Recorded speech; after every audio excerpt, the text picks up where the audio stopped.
Well, my guest today, it's a very special story.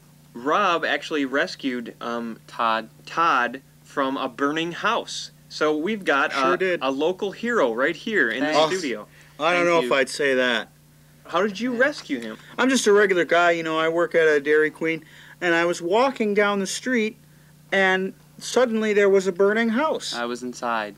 Yeah, and Tod here, he was sort of, his upper torso was sort of hanging out of... That part of me was outside. One of the ground floor windows. It looked like he was stuck, so I sort of eased him out of the window and brought him to safety where some fire trucks were pulling out. You must have been in a lot of danger.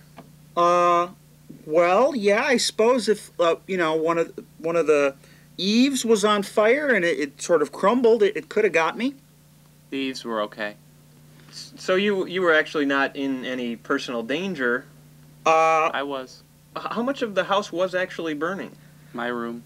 I saw some rooms on the second floor that were on fire, but the window that he was hanging out of had not caught fire yet. There's some smoke damage.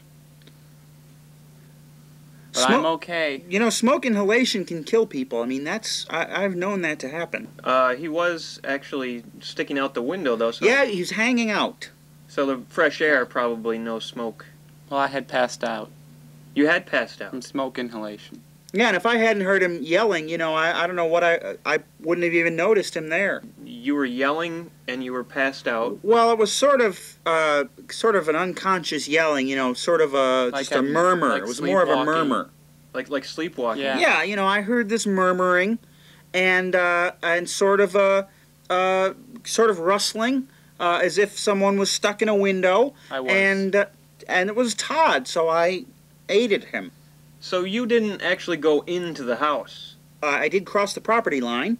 I looked that up. You didn't actually get injured? I did not get injured.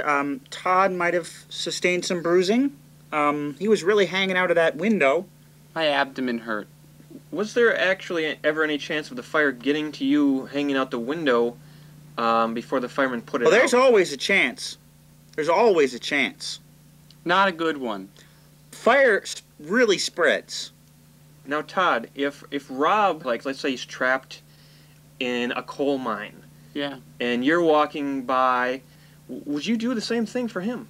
Well, there's a lot of problems with that scenario, in that he wouldn't be in a coal mine, and you don't usually walk by them, and you couldn't see far enough to know he was stuck. But, I mean, barring those things, yeah, I would try.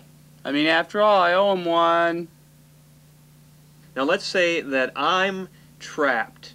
Okay, I'm trapped in a manhole, and there's a car bearing down on me. Yeah. What do you do? I would alert the authorities. But by the time the police get to me, the car's run over me. Yeah, you call the fire department, and you just let them know that there's a fire. Is the manhole on fire? No. Why don't you duck?